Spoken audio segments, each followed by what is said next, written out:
Shalom, my friends. Right now, in this very moment, millions of Americans are lying awake at 3 a.m., staring at their ceiling, drowning in credit card debt, terrified of losing their homes, watching their retirement accounts shrink while their bills pile up like an avalanche they can't escape. The American dream has become the American nightmare for so many hardworking people who did everything they were told to do. They bought the house, leased the luxury car, wore the designer clothes, posted the perfect life on social media. Yet behind closed doors, they're one paycheck away from disaster. The worst part? They look successful on the outside while crumbling on the inside, trapped in a prison of appearances that's slowly destroying their financial future. But here's what the banks, the credit card companies, and the entire consumer culture don't want you to know. Over 3,000 years ago, the ancient wisdom of the Torah revealed a divine architectural blueprint for wealth that operates on completely opposite principles from what modern American society teaches. While Wall Street screams, "fake it till you make it," and Instagram influencers sell you the illusion of overnight success, the Torah whispers an eternal truth that billionaires like Warren Buffett have discovered the hard way. God doesn't bless what looks impressive. He multiplies what's rooted deeply. The Hebrew sages understood something profound that modern financial advisors are just beginning to rediscover, that true prosperity isn't built from the top down with flashy purchases and status symbols, but from the bottom up with invisible foundations that can weather any economic storm. What I'm about to share with you in this video will completely transform how you understand money, success, and divine provision. We're going to expose the deadly financial trap that 78% of Americans are caught in right now, reveal the ancient Torah secrets that Jewish families have used for millennia to build multi-generational wealth, and show you exactly why your financial struggles might actually be God's way of redirecting you from surface-level success to root-level prosperity. This isn't religious theory. This is the practical, battle-tested financial wisdom that's been preserved in Hebrew for thousands of years, and today you're getting access to principles that have the power to break generational poverty and establish your family's financial legacy. Stay with me, because by the end of this video, you'll never look at money the same way again. Let's talk about the brutal reality that nobody wants to admit. America is suffering from a collective financial delusion where millions of people are performing wealth while experiencing poverty. Walk through any suburban neighborhood in Texas, Florida, or California, and you'll see $70,000 trucks in driveways attached to homes with underwater mortgages, designer handbags carried by women with maxed-out credit cards, and children wearing $200 sneakers while their parents secretly visit food banks. According to recent Federal Reserve data, the average American household carries over $155,000 in debt, including mortgages and credit card debt, has exploded to over $1 trillion nationally. The facade of success has become so expensive that people are literally going bankrupt trying to look wealthy, sacrificing their actual financial security on the altar of social media appearances and keeping up with the Joneses competition that nobody can win. The Torah speaks directly to this toxic pattern in Proverbs 13:7. There is one who pretends to be rich, yet has nothing. Another pretends to be poor, yet has great wealth. This ancient wisdom, written thousands of years before credit cards and Instagram, diagnosed the exact spiritual disease plaguing modern America, the deadly obsession with seeming rather than being.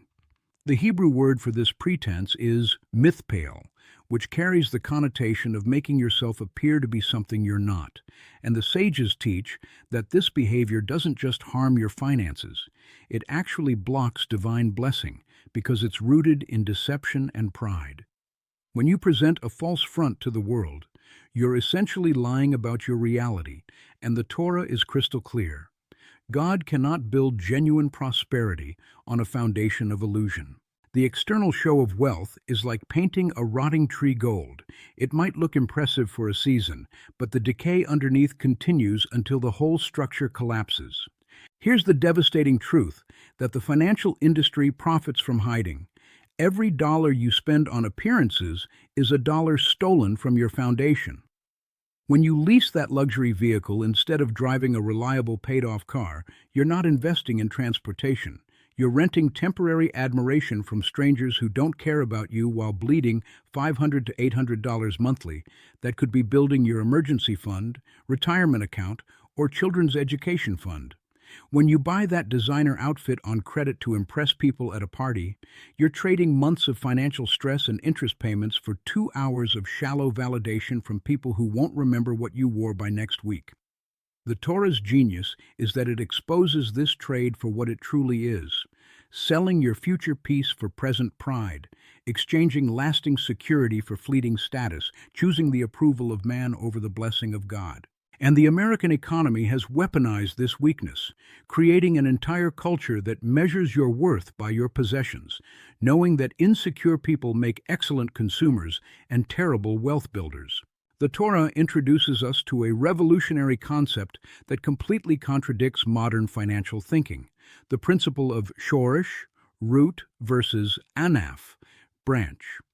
In Jewish wisdom tradition, prosperity is understood not as what you can see and display above ground, but as what you've developed and protected below ground where nobody sees.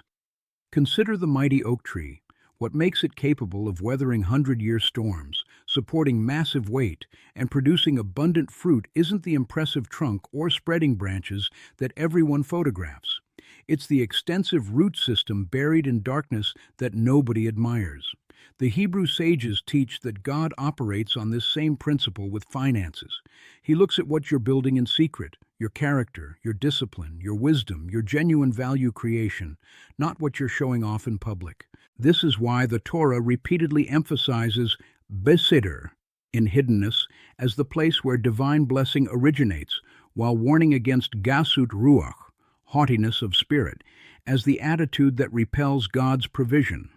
Let's go deeper into the agricultural metaphor that runs throughout Torah financial wisdom.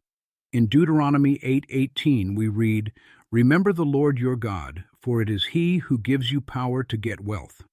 The Hebrew word for power here is koch, which literally means strength or ability, but the rabbinic commentaries explain something profound.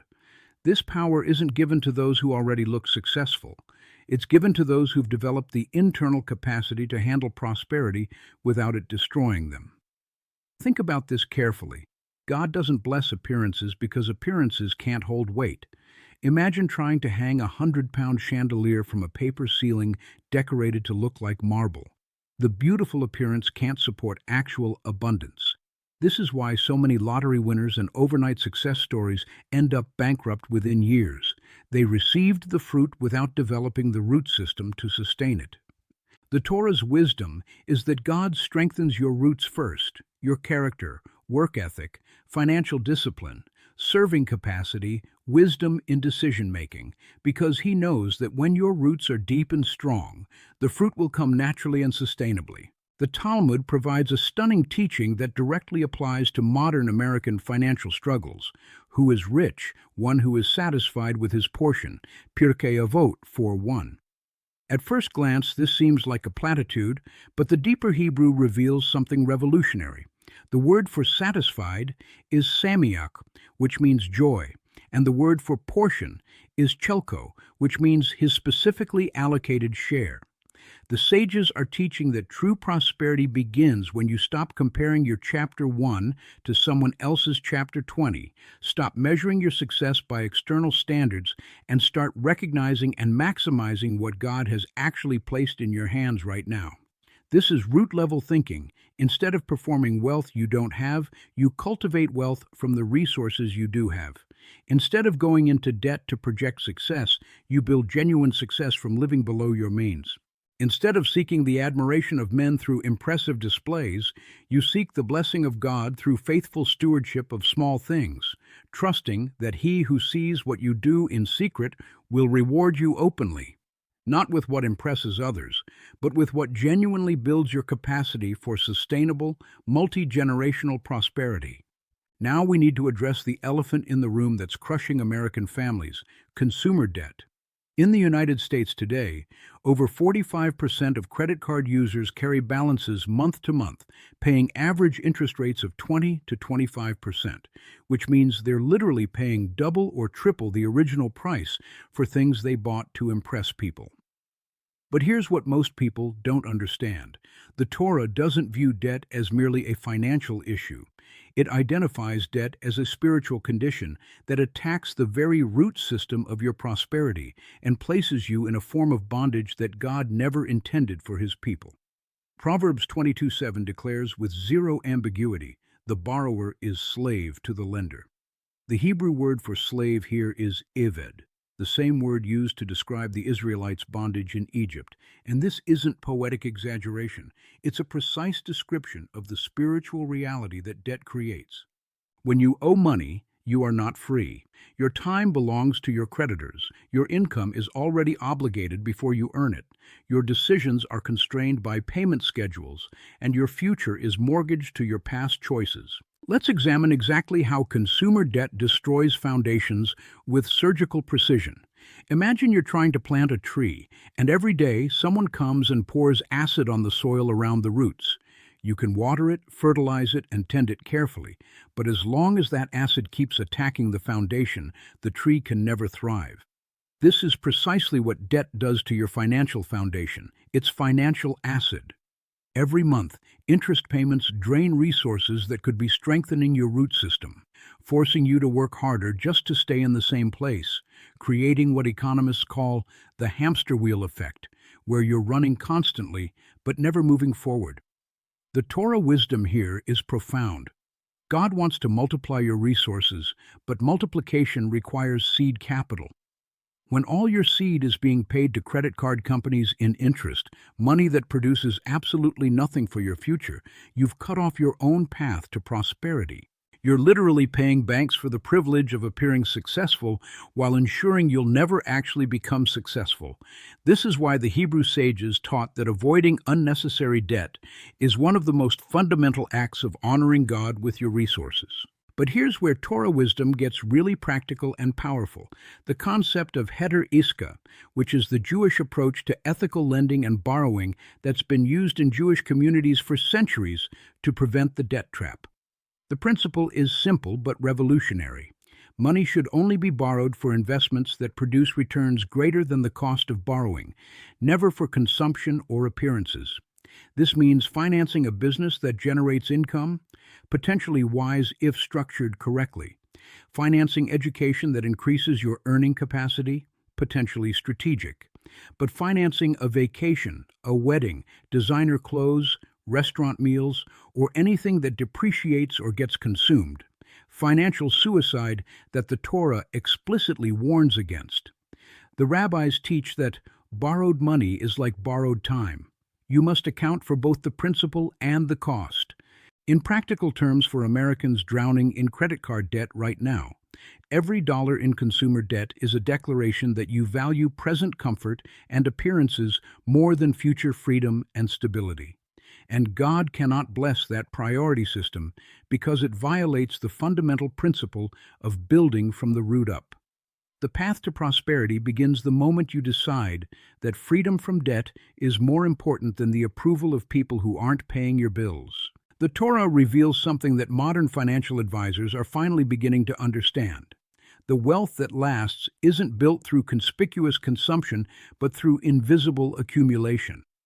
There's a Hebrew concept called ziniyut, often translated as modesty, but in financial terms, it means something much more powerful, the practice of keeping your resources and growth private, protected from the evil eye of envy and the pressure of social expectations. Jewish families have used this principle for millennia to build multi-generational wealth while living far below their means, and the statistics prove its effectiveness. Despite representing less than 2% of the U.S. population, Jewish Americans account for a disproportionate percentage of millionaires and successful entrepreneurs. This isn't about genetics or lucky breaks. It's about cultural wisdom passed down through generations that prioritizes foundation building over showmanship. The Talmud teaches, anyone who publicizes their giving loses their reward. And the same principle applies to wealth building. The more you display what you're accumulating, the more forces conspire to separate you from it, whether through taxation, theft, envy, social pressure to spend, or simply the temptation to convert solid investments into status symbols. Let me break down exactly what investing in what grows underground looks like in practical modern American terms.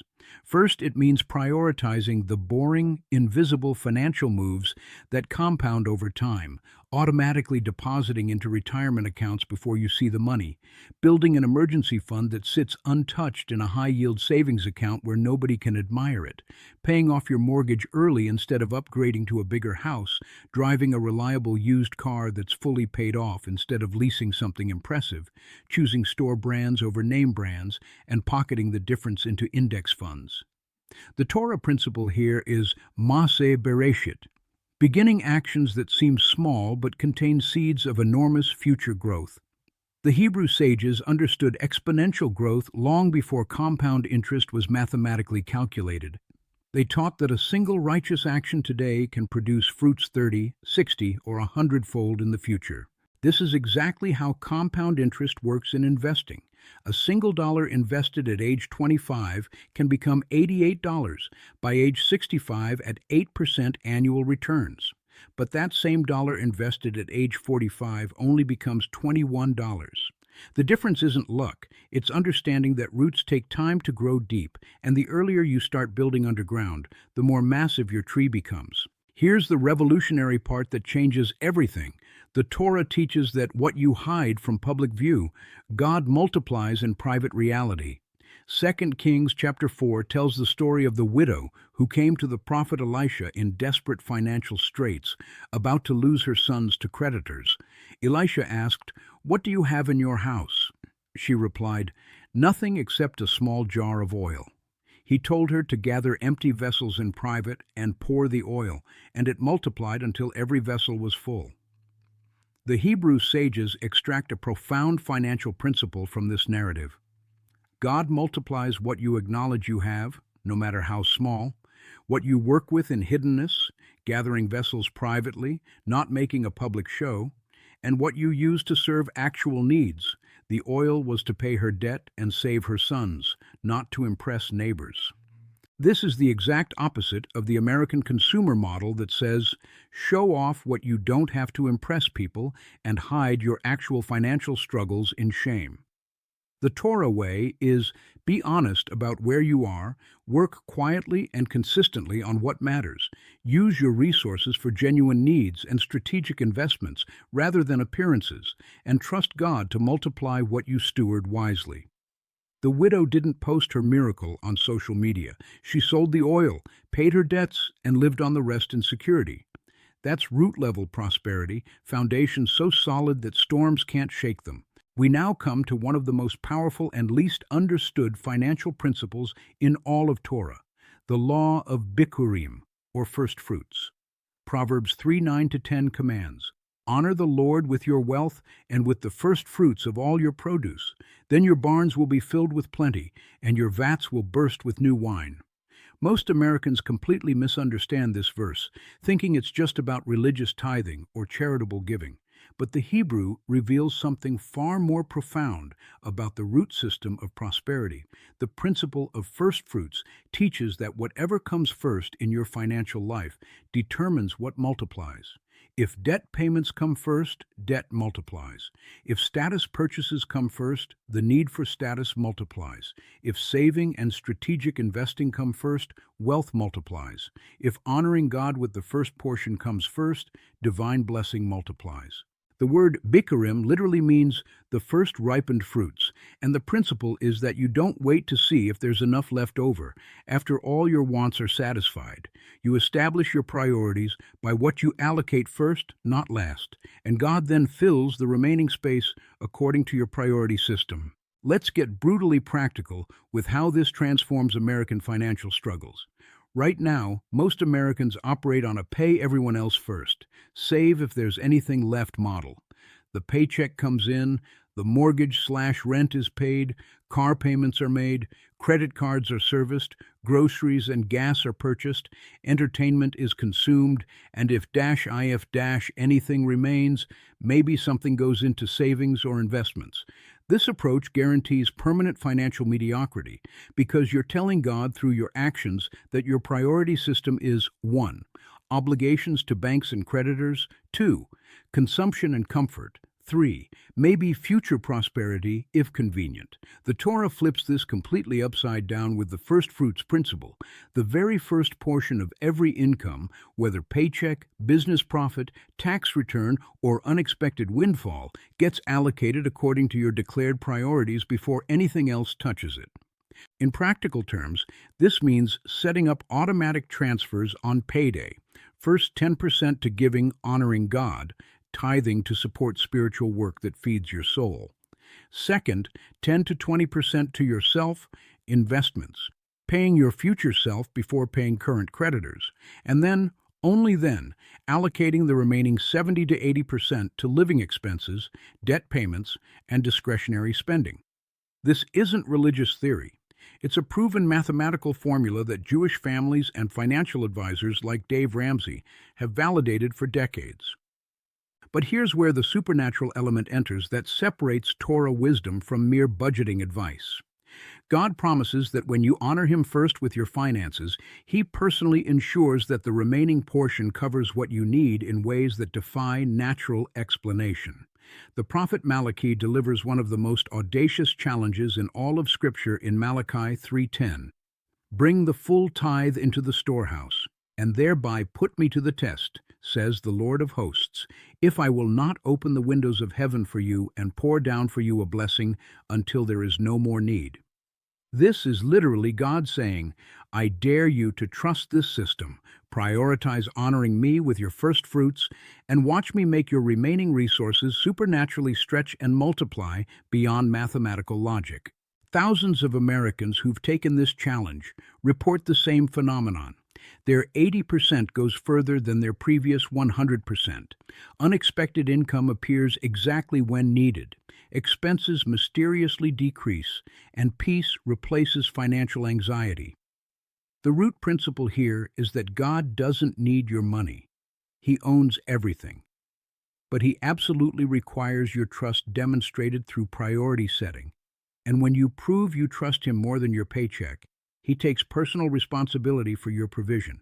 This is root-level faith, producing root-level prosperity. You can't see it in action. You can't explain it to skeptics.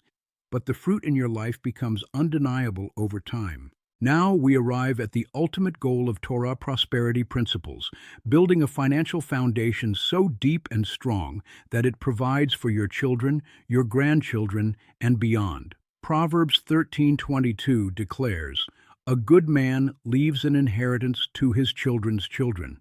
The Hebrew word for good man here is tov, which doesn't just mean morally upright. It means someone who builds lasting value, creates genuine benefit, and establishes systems that continue producing after they're gone. This verse reveals something that American consumer culture deliberately obscures. The purpose of prosperity isn't to maximize your personal consumption or die with the biggest pile of toys. It's to establish a multi-generational foundation of opportunity, security, and blessing that liberates your descendants from the survival struggles that consumed your generation. This is root-level thinking at its deepest. You're not planting a tree to enjoy its shade, you're planting an orchard that will feed your family for centuries. And the Torah is explicit that this isn't just about money, it's about passing down wisdom, values, work ethic, faith in God's provision, and the knowledge of how to steward resources according to divine principles. The Jewish concept of Yerusha, inheritance, encompasses far more than financial assets. It includes spiritual legacy, practical wisdom, family values, business connections, and systematic knowledge about building and preserving wealth according to God's architecture. This is why Jewish families have maintained prosperity across generations, despite facing persecution, displacement, and economic discrimination throughout history. They didn't just pass down money, which can be lost in a single generation. They passed down a complete operating system for creating and stewarding resources. Consider this practical wisdom from the Talmud. A father is obligated to teach his son a trade. In modern terms, this means teaching your children how to create value in the marketplace, how to manage money, how to discern opportunity from scam, how to negotiate, how to invest, how to give generously while building wisely, and how to resist the consumer culture that wants to convert them into debt slaves. The majority of wealthy American families lose their wealth by the third generation because they pass down assets without passing down the root system, the principles and disciplines that created those assets.